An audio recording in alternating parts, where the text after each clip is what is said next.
Movie के at first हम 7 आदमियों को एक वाटर मॉन्स्टर के साथ लड़ाई करते हुए देख पाते हैं। यहाँ पर देर लड़ाई होती है। जितनी साथी है वाटर मॉन्स्टर उससे भी साथी है इस मूवी का हीरो। थोड़ी देर खतरनाक लड़ाई दिखाकर कहानी बहुत साल पीछे जाती है। अभी हम देख पाते हैं एक छोटा सा लड़का जिसका नाम है सुशांत। वो अपने पापा के साथ नदी में माछ पकड़ने के लिए आई है। बेसिकली सुशांत के पापा मछली पकड़ने के काम करते हैं और सुशांत भी आज उसके पापा के साथ आई है। थोड़ी देर बाद ही हम देख पाते हैं अचानक एक वाटर मॉन्स्टर उसके पापा के ऊपर हमला कर देता है और वहाँ पर ही उसके पापा का मौत हो जाती है। सुशांत अब बड़ा हो चुका था। पापा को होने के बाद सुशांत अकेला ही रहता है घर में। इसके बाद गाँव में ही रहने वाला सारे आदमियों का साधारण जीवन हम देख पाते हैं। इसके बाद सुशांत आते हैं पांडन से मिलने के लिए। दरअसल सुशांत अपने हाथों से एक गिफ्ट तैयार करती है उसे देने के लिए। पांडन के पापा को देखकर उस दिन के लिए तो चला जाता है सुशांत। तब भी नदी के किनारे में पड़ी एक सर कटा लाश देख पाती है जिसे देखकर गांव के सारे लोग बहुत डर जाते हैं। उस गांव के ही एक बुजुर्ग जिसे सब अंकल नाम से पुकारते हैं वो बोलने लगता है इस तरह हरता 10 साल पहले भी हुआ था और इस जलदानव से बचने के लिए हमें एक यंग लड़की को जलदानव को सौंपना पड़ेगा, नहीं तो गाँव में ऐसी हत्या होता ही रहेगा। इससे हम ये समझते हैं ऐसी घटना ऐसी हत्या इस गाँव में पहले भी हुआ है। ये बात सुनकर पांडन की पापा बहुत रुठ जाती है। उस तरफ पानी के किनारे में पांडन की भाई को देखते हैं हम। थोड़ी देर बाद पांडन के भाई का भी मौत हो जाती है। दो मौत के बाद सब मिलकर जलदानव के लिए बलि चढ़ाने के लिए सोचती है, पर पांडन की पिता आकर एक लात मारकर सब तोड़ देता है और इसी घटना के बाद पांडन की पापा को बंद कर रखा जाता है और रात में वो दानव घर में घुसकर उसके पापा का भी कत्ल कर देता है। सब मिलकर अब डिसाइड करते हैं जलदानव के सामने पांडन का ही बलि चढ़ाई जाएगी और इससे आज पांडन भी राजी था। अब पांडन को एक घर में अकेला ही रखा जाता है, पर देखा जाता है जलदानव से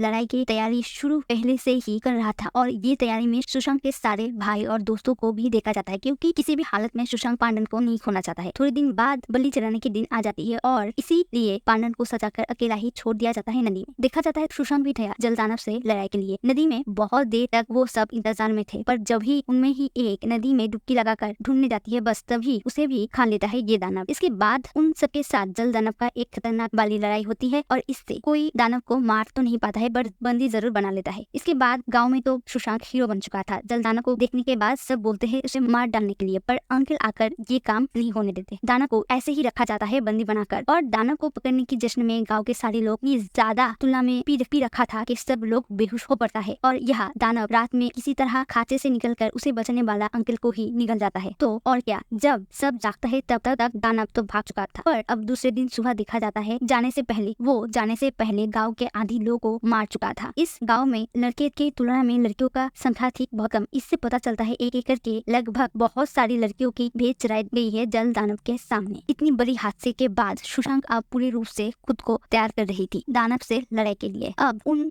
सबके साथ गांव के सारे लोग दानव को मारने के लिए राजी था। अब फिर से शुरू होती है ये लड़ाई और यही घटना हम मूवी के पहले ही देखे थे। एक करके वो दानव सुशांत के सारे दोस्तों को मार देता है, पर कहानी के एंड में देखा जाता है दानव की आंखों में निशाना चुआ कर सुशांत वो दानव को मार देता है और इसके बाद गाँव के सारे लोग खुशी से रह रहे थे। वीडियो को पसंद है तो please do like, comment and subscribe. Thank you for watching.